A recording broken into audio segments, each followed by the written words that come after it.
Hey, what it do, y'all? It's your boy E2 Blue coming back at you again one more time on this wonderful Tuesday. Well, it's starting to get dark early now. You can feel that fall breeze, but I'm sitting over here at the park right now, around this lake area, just chilling, people watching, enjoying the nice cool weather. I'm getting ready to, after this video, I'm getting ready to walk around the lake and stuff like that before it gets dark. But it's therapeutic, just to come out here and just clear your mind, from the stresses of life, from the stresses of all the BS that goes around, and you just come out and just chill. And it just gives you a break from, everyday life and all the BS that comes with it. So I do want to say the Cowboys did sign a quarterback. Well, this is what I was telling you guys about because of the COVID year. Whenever teams sign a player right now, when they come in for the COVID things, it takes like a few days for them to pass the COVID stuff before they even can come into the facility. You got the COVID test. You got it's just so many different screenings they have to go through because of the COVID-19 before they're even allowed in the damn facility. It's crazy. It's really crazy.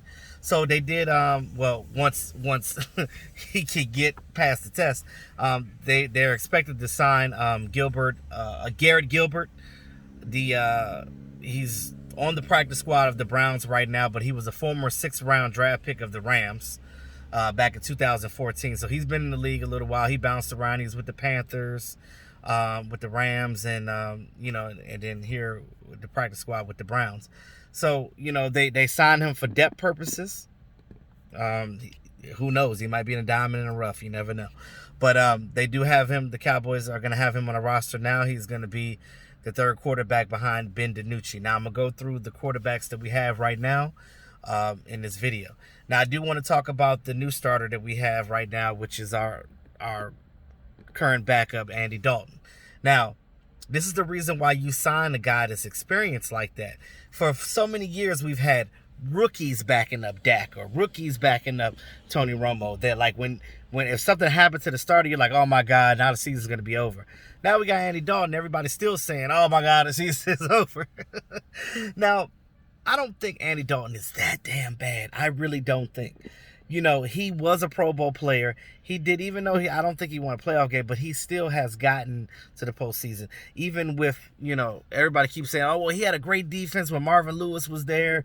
And I think when Zimmer was a defensive coordinator, like he had like different guys on defense, coordinators that were good.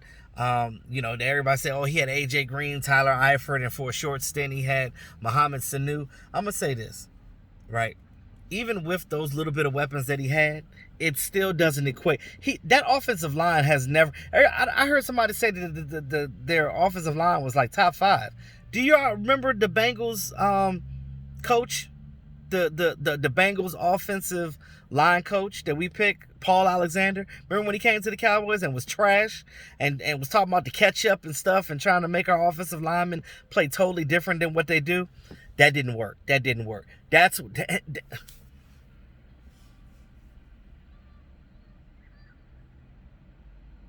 Anyway, so I don't think the offensive line was that great. You know what I mean? Even when they, ironic, I just don't think that I just don't think that their offensive line was ever that great.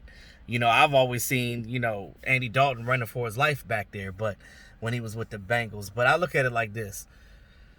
I think that he's going to be a little better for us because, again, we have way more weapons. We got a running game. We got all of our receivers are great, not just the top 3. Every single one of them.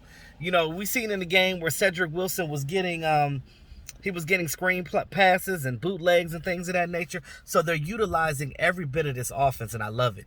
Even when there's games where Amari Cooper seems to disappear, it ain't his fault. He's getting bracketed because he's the number 1 wide receiver. He's the main threat. He's the best route runner on the team. So they're going to look at trying to isolate Cooper if they can, if they have the corners to do it. And if they do bracket them, you got Gallup out there you can throw deep to. You got a CeeDee Lamb. You got Cedric Wilson, and you got Noah Brown. So I'm just saying. And you even got Nate Turner too, but they use Turner for special teams or whatever. And then some games he's inactive. Now, but I will say this. I just think he's going to play a little better with us, especially this week where he's going to get all the offensive snaps and things of that nature because Dak Prescott is, not able to come back and play. And we won't see Dak until next offseason. We probably won't see him till May. That's the prognosis.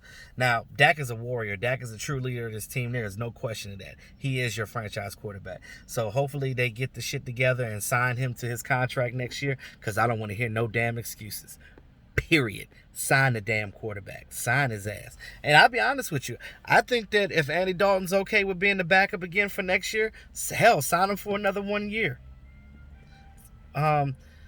If he wants to do that now, but if he sees an opportunity to start somewhere else, then okay, well he can roll and figure it out from there. But I like Andy Dalton as the backup because in situations like this, when Dak is not able to play, you got a guy that can go in there and not flub up everything. You have a little bit more confidence of what he can do rather than a guy that's inexperienced. I mean, he's a 10+ year vet and he's got Pro Bowl. He's been to the Pro Bowl. So I'm just saying I will put my chips on Andy Dalton rather than any other backup in his league right now, to be honest with you. Because again, I don't believe he's a backup quarterback. He's a starting caliber quarterback that's acting as a backup right now. Because remember, he chose to be a Dallas Cowboy. He chose. He could have went to any team that needed a quarterback and started there. No, but he chose to be here. So, shout out to Andy Dalton for that. What y'all call him, the Red Rifle. So we'll be screaming Red Rifle for the rest of the season. But, prayers up for Dak Prescott. He'll come back better, stronger next year and lead this team to glory next year. We'll figure it out. I mean, I look at this team like this. It was an aberration anyway. It's a COVID year. I told you guys at the beginning of the season, I didn't think too much of this season anyway. I said, wait till the season starts. You're going to see the rust on these teams. And I said the Dallas Cowboys are going to be one of those teams. It ain't going to be cute. And I told y'all that. So, it is what it is, Defense started to play a little better than the game. I don't know if that's just because it was the Giants or because they're sick of people talking about them and they figured it out. I don't know. The offensive line played a little better. They played a little bit better in this game, so we'll see the progression with these guys working together as a one cohesive unit. So then that way they can come and play together and there's no issues because, again, the offensive line has to learn each other, and that's huge. You want your offensive linemen to come in there and to be the best they can be with each other and learn and understand what this person does, how this person blocks, and how this person moves. That's very important. Very important. We should be getting a Woozier back this week, so that should be some help. And then next week, after the Cardinals game, we'll get to see Randy Gregory play against the Washington football team. So,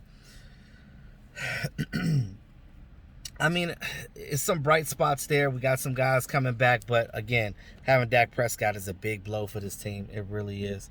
I mean, you're not going to see the design runs and stuff with Andy Dalton, but I think that, with Mike McCarthy and him being a quarterback guru type of guy, I think that he's going to change the game plan just slightly to predicate on the strengths of what Andy Dalton can do, and that way it will help. A lot of teams there's not much tape on Andy Dalton with the Cowboys unless you look at this past game, and you can't really go by that because there wasn't game plan. He was just doing random plays.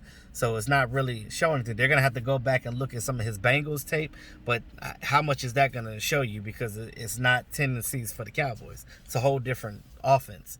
But, I look at it like this. I think that it'll be an advantage to Andy Dalton this game if we don't get let's not shoot ourselves in the foot. If we don't make mistakes on offense like fumbling the ball and intercepting the ball, I think that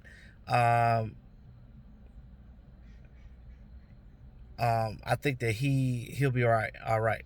So it is what it is. So with that being said, y'all, that's all I got for right now. Like I said, we signed Gilbert. Garrett Gilbert from the Browns practice squad.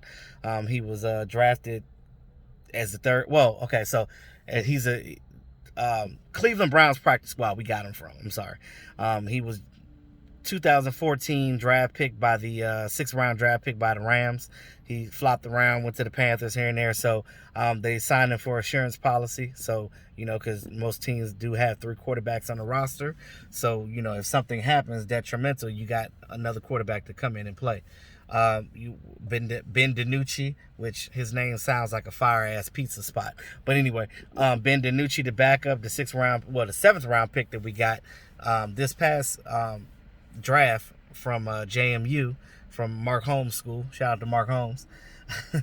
I like what I see with Ben DiNucci. He's definitely a guy that he could throw that ball, and he's a young mobile guy too. So him coming in as the backup to Andy Dalton, that's gonna be something. So he's gonna have to come in here. Hopefully he knows the playbook and things of that nature. Hopefully nothing else happens to another quarterback, but just in case, he better be ready to go, because what they say, next man up, and that's how it works. But yeah, I'll be talking more about Andy Dalton and his team, and what I think about what's going to happen going forward. But I'm just trying to stay optimistic. But I really do believe that he's not going to be as bad as people think he is. So with that being said, we got to get ready for the Cardinals this week. I'll be talking more about it before the game, because we don't play till Monday. So yeah, that's pretty much it. I hope you guys enjoy your Tuesday. It's been your boy, E2 Blue. Talk to y'all soon.